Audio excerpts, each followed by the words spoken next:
now we are moving all the way to Nairobi, Kenya. Let's talk about some giraffes.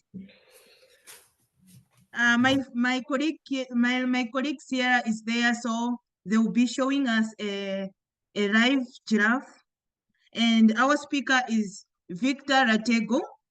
Victor Ratego is a dedicated wildlife conservationist and programs officer at the Giraffe Centre in Nairobi. Victor will take us through the giraffe management.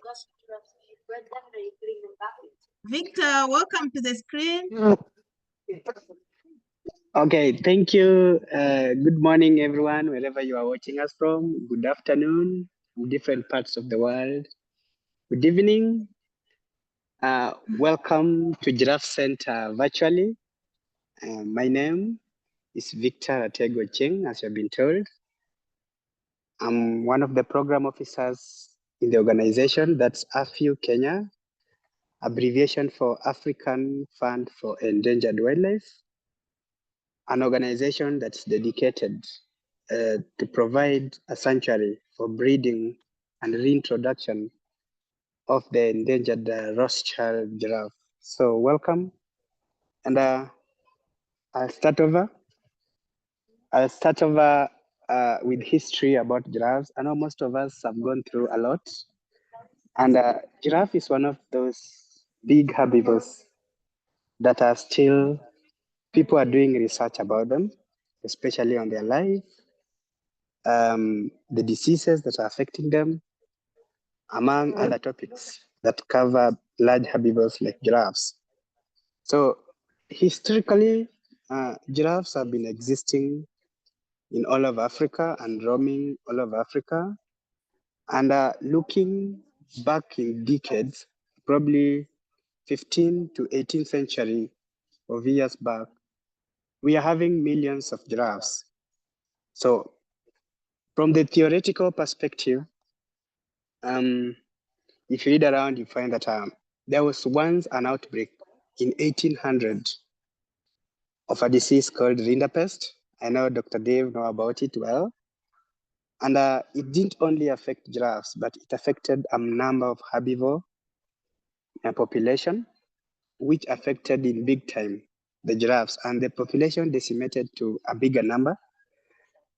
And because of the partners and the research that's going on by different organizations that conserve giraffes, that is Giraffe Conservation Foundation and their partners, Kenya Wildlife Service, trying to gather the data.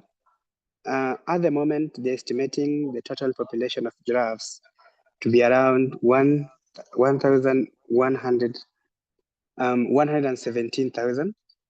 That's the total population. But this is a result of the population that they're having now. But again, we have been having factors that have affected these populations. And among the factors that are known to most of us, because these are wild animals, we have been having habitat destruction and fragmentation, climate change, which has affected the bigger population of all the wildlife that we have in Africa and probably worldwide. They have been affected by illegal poaching and hunting. Some has been a result of mutation and diseases, which are some, most of the wild animals are not given vaccine because you might be introducing another disease. So diseases has also impacted in the numbers of these giraffes, but as well, because of the increase in population, we've been having encroachment to the known habitats of the giraffes. But again, that being said, we've been having an upward trend, which has helped the giraffe population to grow. And among them, we talk about awareness and the conservation efforts.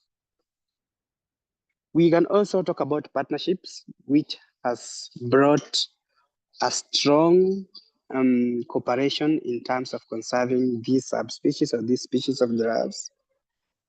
But as well talk about the research, which giraffes have been known to be a single species with a number of subspecies. But with the research being in place, each giraffe has been categorized on its own, And through that, it has helped the conservationists in the world to probably concentrate on a certain species so that if it's being affected much, the concentration and more effort is put on that similar species. And probably talking about the same giraffes, we talk about the Rothschild giraffe at Giraffe Centre and different parts of the world with different subspecies of giraffes. But as well, we have improved data. This has been as a result of census being done. Probably in Kenya here, we have census happening at 3 to 4 years of all the wildlife species. These guides in the conservation of those species that are mostly being affected. So that has been an upward trend that has contributed to the population plumation of these subspecies. But talking about giraffes, let's probably scale it down to Giraffe Centre. Giraffe Centre, or in other terms, because that's how we are known outside there, AFEW Kenya, which is African Fund for Endangered Wildlife Kenya, Giraffe Centre, has been existing. And because of its existence, it has contributed much to the survival and breeding of the endangered Rothschild giraffe. And through the breeding program, a number of giraffes have been bred and reintroduced back to the wild. And this has contributed much to the balanced ecosystem, both within and outside major protected areas. Therefore, the Rothschild giraffe that we are talking about, I know CL is screening and all of us can see the giraffes just from the description of what we see. Because I'm not going to talk about other giraffes, but I'll scale down just only to the Rothschild giraffe. Giraffe Centre only breeds or provides a sanctuary for breeding and reintroduction of the Rothschild giraffe you see on your screen. The Rothschild giraffe, if you look at the 2016 IUCN Red List, initially they were categorized to be giraffes of near threatened. They were near threatened. But a new list hasn't been produced, but I think probably in 2015, probably in May or June, a new list is going to be produced, which is going to highlight different status of giraffes and their subspecies. But at the moment, we talk about the Rothschild giraffe being endangered. In Kenya, their populations are less than 1,500, but at Giraffe Centre, we have 9 of them. Remember, this is a breeding sanctuary for the subspecies. So these are the giraffes with regular markings. Those regular markings have dark patches. And with those markings comes a white socks. Don't ever describe white socks anyway, but I'm just saying what you're saying anyway. But they have the white legs from the knee down to their hooves. But why are they called Rothschild? We had a zoologist based in UK called Walter Rothschild, who did a research on Nubian giraffes. And there are some physical features that he identified, and he was the first person to theoretically put them down into books. And the physical appearance that he described was the male Nubian giraffes that were having the 5th, the 4th, and the 5th horn. So because he was the first person to document that, he renamed the Nubian giraffes that he was doing research in Kenya to Rothschild giraffe. But similarly, they resemble Nubian giraffes, the one you find in Uganda. So if you go to Uganda, you're going to find the same giraffes, but they are called Nubian. If you come to Kenya, they are the same giraffes, but we call them Rothschild because the research was never based in Uganda, but was only based in Kenya. But again, a difference is that those ones that are in Uganda don't grow the 4th and the 5th horn, especially the males. For the females, it remains to 3. How does our breeding program work? Giraffes that are brought at Giraffe Centre, they are sampled out in the wild. Because remember, these are giraffes that are very few. So the trained vets from the Kenya Wildlife Service samples out the best mams or the best cows and bulls in the wild. This one is from the history of their moms and their dads, and they can tell that the offsprings that are going to be reproduced from this group will be good for continuity or for helping in reproducing other young individuals. So therefore, after they sampled out the individuals from the wild, what follows is translocating or probably moving them to a new home. That new home is what we are calling the Giraffe Centre. So the giraffes that are breeding at Giraffe Centre, most of them were never born here. They were brought from somewhere else. Within the herds that we have here, we have 2 giraffes that were never born here. One, just want you to get a photo closer. The second giraffe, the one close to us, is called Gloria. She was born here. But next to Gloria, that's Kelly. Kelly is a giraffe that was brought from Lake Nakuru National Park, one of the prime parks in Kenya.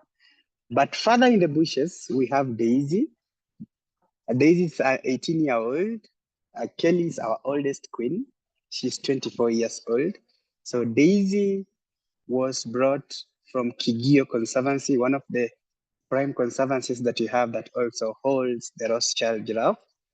The rest of the giraffe population of the giraffes you're seeing here were born here. Some have been retained because the availability of the females that are here don't relate to them in any way. And that's why we have retained them, because we're also looking at improving or having a strong gene pool within the population of the giraffes that we have here. So once the giraffes are brought here, they are brought when they are young, at an age of 2 to 3 years old. They have to blend and acclimatize with the environment at Giraffe Centre. So therefore, it's very important to bring them when they are young. When you bring them when they are old, it'll be a problem, because it's so hard to control an animal that has known entirely his or her life. She has been taking leaves or browsing, and now you want to introduce hand feeding through pellets. Though it's a combination, because at some point in the evening, we allow them to go and browse by themselves. But it's hard for them to acclimatize when they are older or when they are sub-adults. But when they are young, it's important they're going to learn all these behaviors from all the other adults that are existing with us in our environment. Therefore, that's the point why we bring young giraffes at the organization. Once they grow to adulthood, and especially for the males, they attain their adulthood at 6 to 7 years, but for the females at 5 years, they start breeding with a dominant male that is around, and breeding is natural. All the breeding that happens here, we don't do artificial insemination. It's natural breeding, because we want to give the giraffes that we have here a natural feel, and also give them their freedom, because all of us understand, if you probably have gone through the animal welfare trends, you understand that we have those 6 freedoms that animals need to have, whether in captive breeding environment or sanctuary or in wild habitats. Therefore, the breeding process includes the sexual behavior, and this always starts with the courtship, whereby the male will always be luring the female, and at most you'll find always the male will seclude the female away from the rest. No feeding. Most of the time, the male will be stubborn until the female gives in. And once mating happens, the gestation will follow for 15 months. And once the gestation happens, the patriation follows of giving birth, and giraffes give birth standing. And there's a science behind the giraffes giving birth standing, because the fall of a baby from that distance of around 2 meters height going down is the one that shocks the calf to wake up. So if we have moms in the forum, I know for the ones that are given birth in the hospital, how do you know that the baby is alive or dead? For the doctors who are here, probably who have tried to experience the same, we have to pet the baby, Probably. I'm not a doctor, I'm not a nurse, but from the stories, you have to pet the baby to know whether they're asleep, whether they're alive or dead.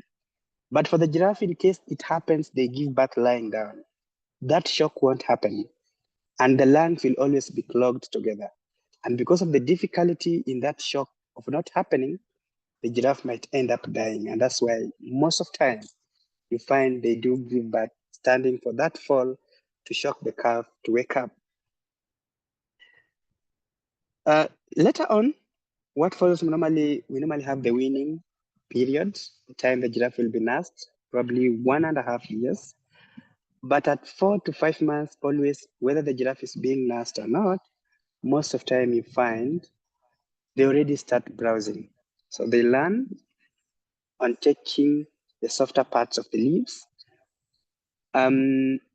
Averagely, they take less, around 10 to 15 kilos of leaves per day, and then they add on with the breastfeeding from their moms.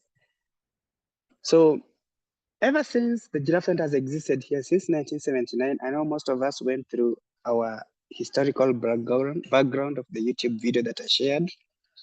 Giraffe Centre has been able to breed and translocate a number of giraffes. So we've been able to breed 57 to 60 individuals at Giraffe Centre since existence. And to date, we've been able to translocate 31 young or calves to different parts of the protected areas in Kenya. And talking about translocating giraffes out to Kenya, just from Dr. Dave's presentation, I think this is where the hectic job comes in. Comparing the herbivores, I know Dave has been asked about how heavy the rhinos are.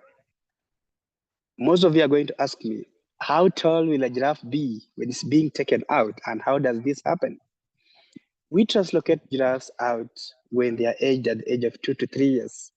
Probably some of you are seeing a screen of calves. We have Kelly close to us, and then we have another calf at a distance. That's a 1 year old that's almost turning 2 years.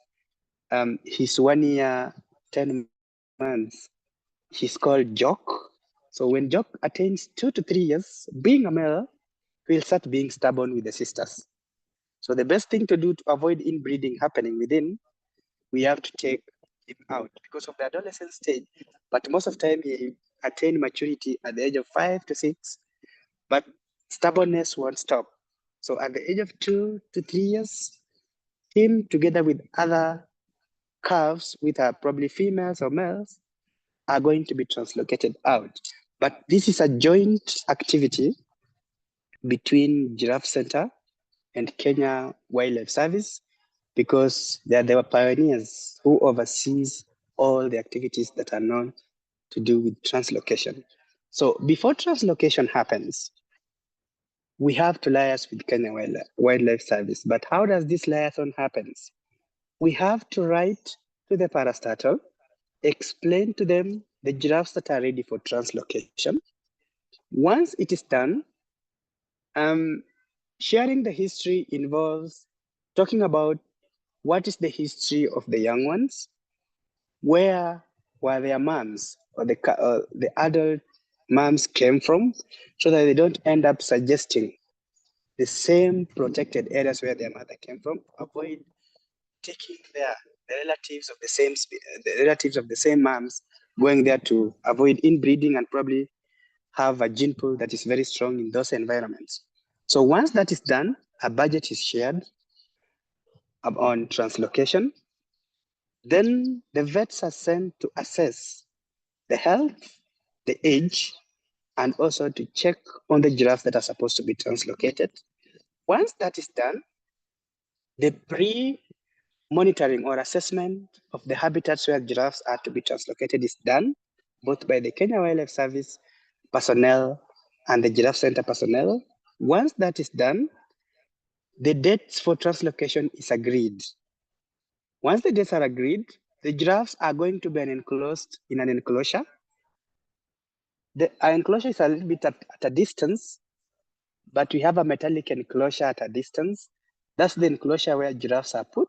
And then once they are put there, early in the morning, journey starts off, and the journey is always on a truck. These giraffes are loaded on a truck and translocated.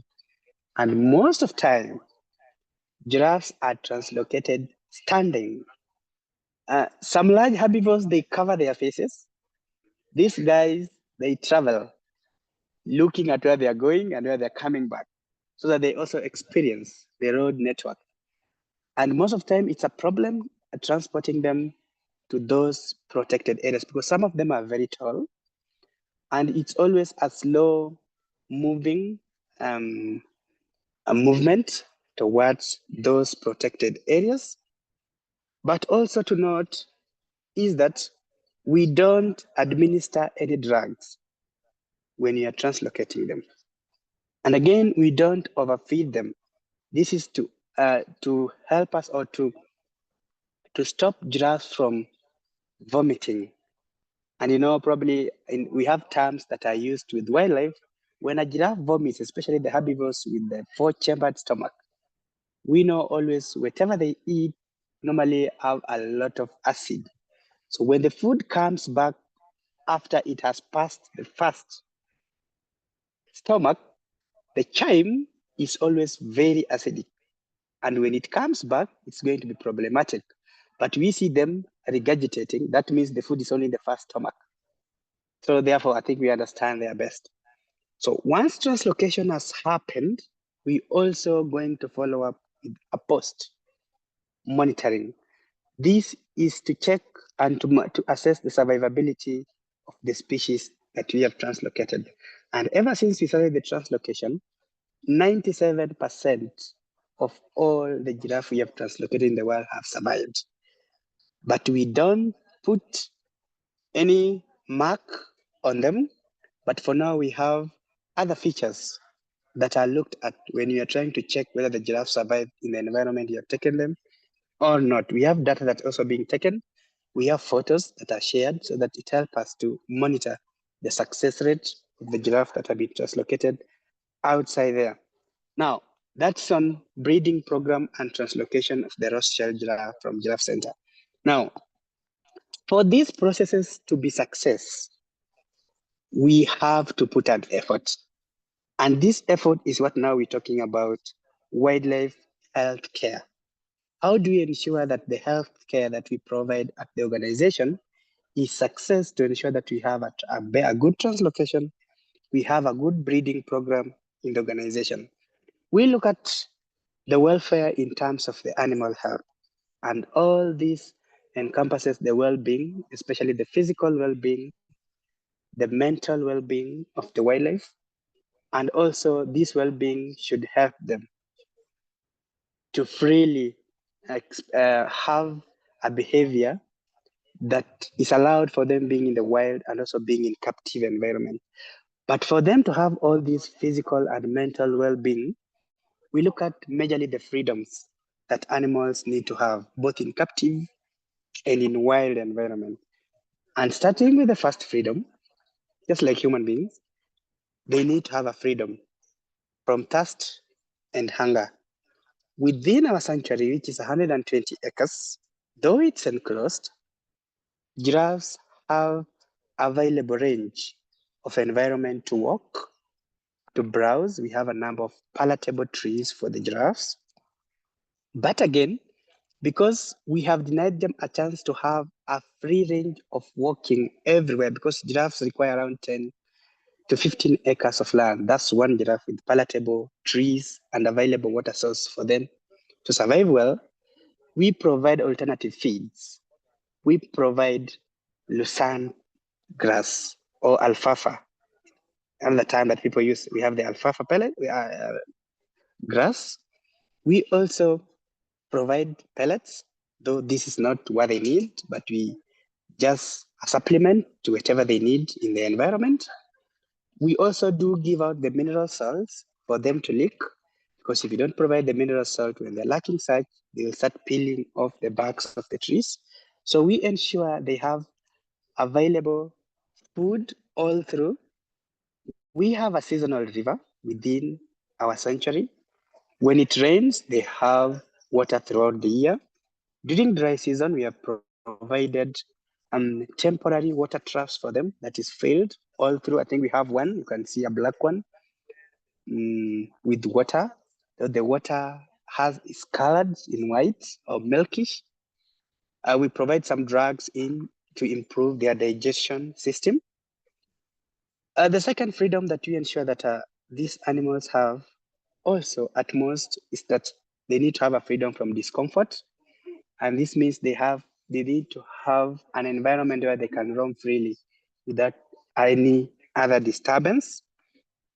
The third freedom that we also look at to ensure that the success of our breeding program and translocation, the animals need to be free from pain and injury. And this is from the everyday or daily activity and monitoring of the giraffes in terms of the health, physical look, moods and mental behavior of the animal. So we look all into that so that we ensure that they don't have any pain or injury within them. But in case it happens, we work closely with Kenya Wildlife Service vets.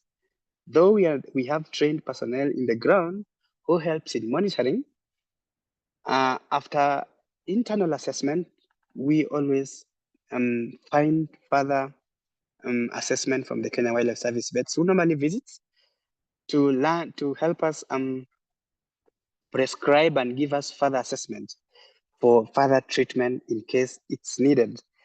The fourth freedom that we also ensure that these animals don't experience, because now when you're looking at the freedoms, looking at the negative side that we're trying to avoid, these animals need to express normal behaviors. As I started, I talked about them breeding naturally. That's one of the normal behavior we expect from them. Lying down when they feel they need to rest. Sleeping safely when they are tired or probably when they feel sleepy. Browsing anywhere they need. Running up and down when they feel like they're excited and they need to. Getting water and getting any resources they need for their survival. And then the fifth freedom that we look at is the animals need to have freedom from fear and distress. And this has been enabled by the provision of the security around, so there's no fear from any predators coming in, coming out. There's also no fear because you find the giraffes are safe here.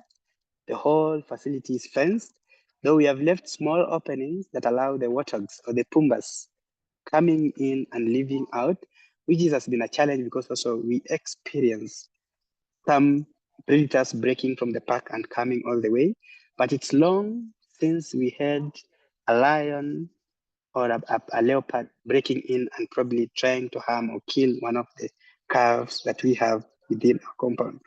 But again, all these freedoms that we talk about, they all try to attain the domains in animal welfare. And all the domains are also 5, because you're trying to look at the nutritional value that animals get, the physical environment that animals also exhibit and live within them.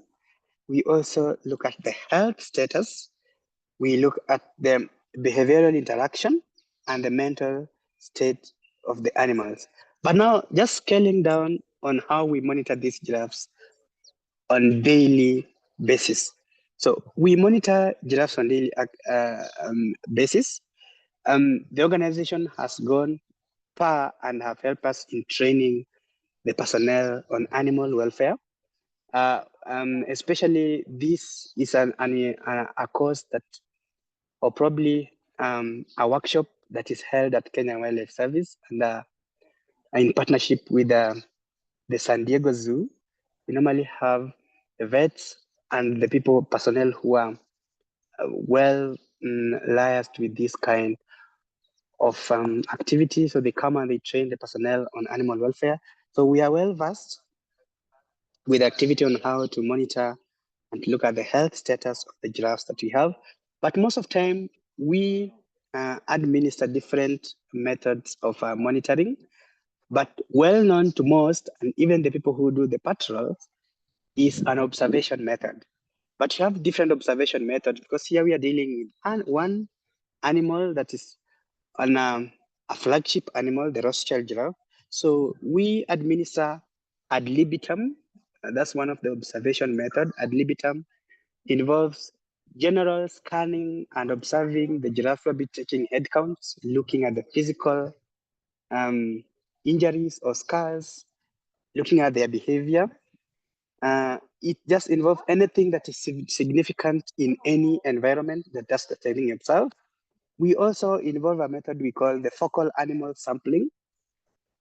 That's an animal of concern. Once it's it has been probably it has been recorded down, or it has been reported that we have an animal that's going through, or probably is not behaving normally. We administer focal animal sampling. This involves observing an individual for a longer time to see whether there's change or there's continuity in the same behavior before we can involve the vets. We also do involve scan sampling. This is just looking at the group behavior of the animals and then coming up with a conclusive report about the same. So just to conclude, I want to have a feeling that you guys have enjoyed my talk. And back to the class, or back to the chat, and even the participants that are here, we can have a juggle on what do you think are the characteristics of a healthy herd as I end the presentation. Just ask yourself, what do you think should be the characteristics of a healthy herd? Otherwise, thank you and welcome to Giraffe Centre on virtual. Asante sana, Victor, for the interesting presentation. And I love the way you pay attention to animal welfare issues at the center. Yeah, so I'd like to ask the audience, if you have any question, you can raise your virtual hand. And in the chat, I can see we already have a question for you, Victor. So there is a question from Noel. Noel is asking, how have you raised giraffe calves at the center? Do you use mother feed or hand raising? If mothering feed, do you provide special feeds to the mother? And if hand raised, do you use milk replacer? What challenges do you face? So thank you, Noel, for that question. So number one, as I said earlier, we're giving these animals their freedom. The same way we allow them to naturally breed, we also allow their mothers to naturally nurse their young ones. The good thing about the giraffes that are in the sanctuary, as I told you earlier, these are the giraffes that their moms have been brought from those giraffes that have been monitored, and they always are credited to be having good mothering ability. So I've never had a situation whereby a giraffe has refused to nurse their young ones. I know it happens in the wild, especially when giraffes give birth to calves. They always pick the strong ones. They will nurse them all at the same time, but they always have a favorite. But in our case here, all the young ones that have been born here have been favorite to their moms. And all of them have been nursed naturally. We haven't done any artificial nursing in any case. Number two, the challenge we face in breeding this Rothschild, number one, these are animals that are under research in most cases.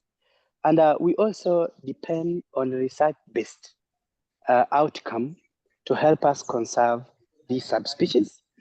Number two, conservation of the Rothschild giraffes involve creating awareness to the community.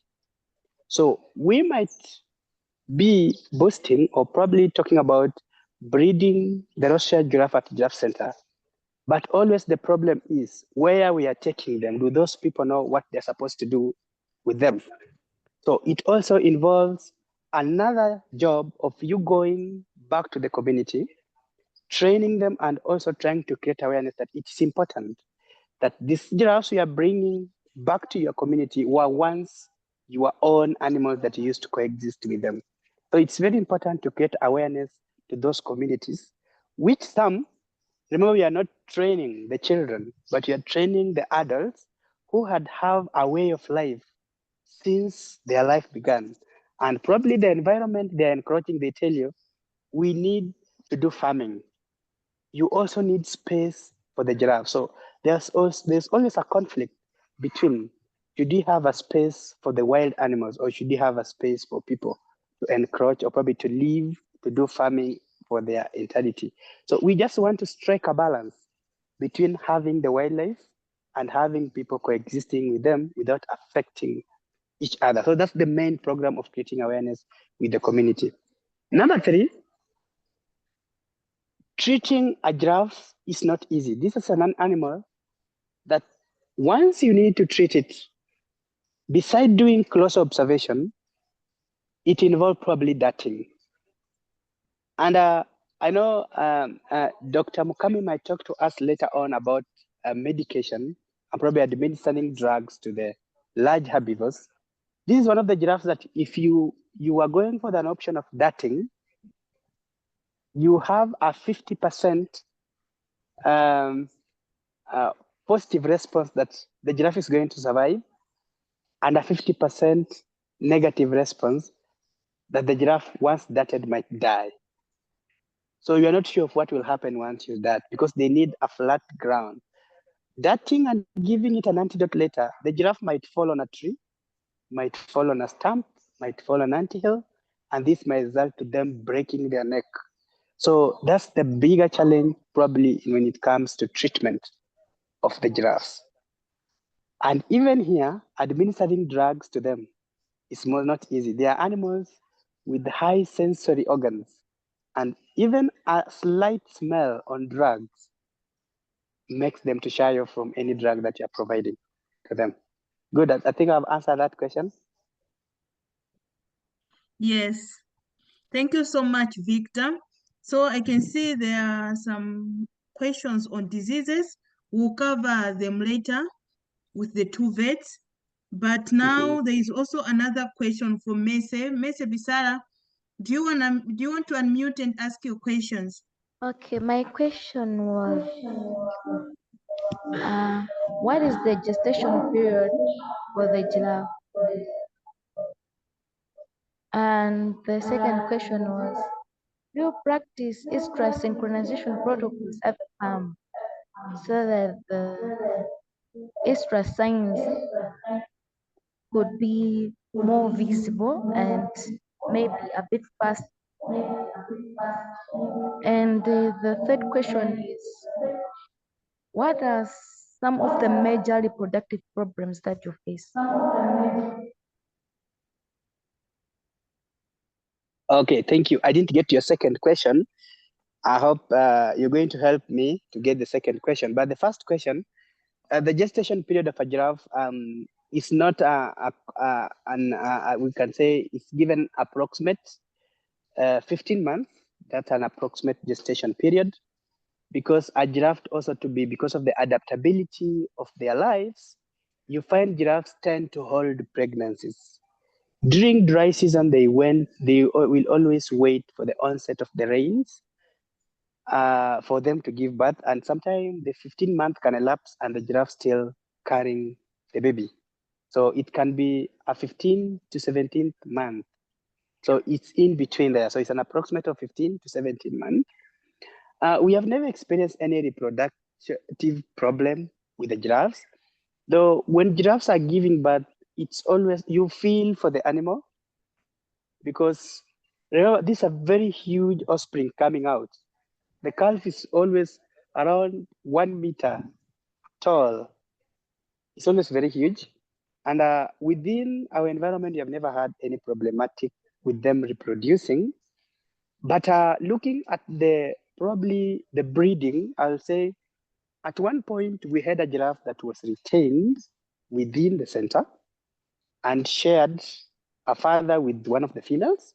So during their time of breeding, probably one of them, or in their families, they had one of them, the genes that were really weaker. And because of the inbreeding, most of the offsprings were just dying.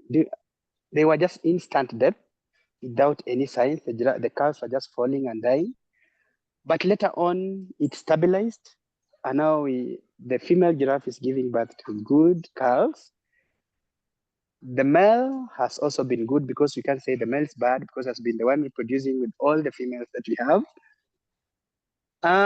There was a question on diseases, but I will not talk about the diseases, but I just highlight the diseases that has happened within the sanctuary, especially for the calves during cold season. We have had giraffes suffering from pneumonia, which is also one of the diseases that affects most of the calves of the giraffes, both in the wild and in captivity.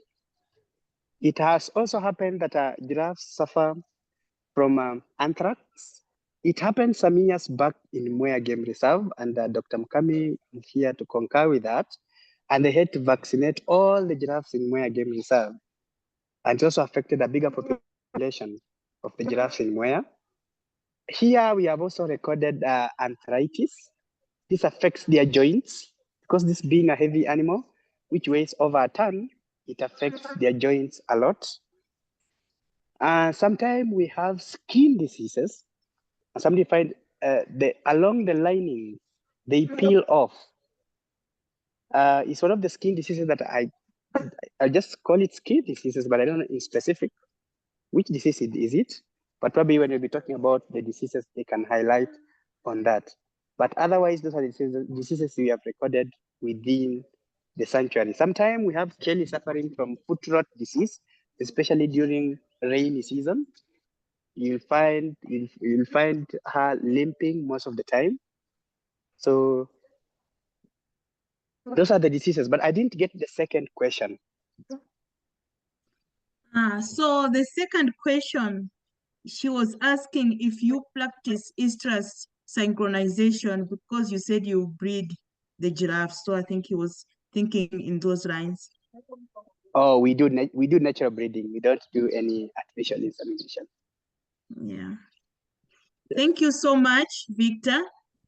I can see we're getting a lot of questions on the diseases as well. So we should jump into the diseases of the giraffe. Mm-hmm. Yeah, thank you so much for the information, Victor. We really appreciate. So okay, now thank you. Thank you so much, and I welcome you all to Giraffe Centre and come and experience. We'll be there. We're making plans. We'll be there.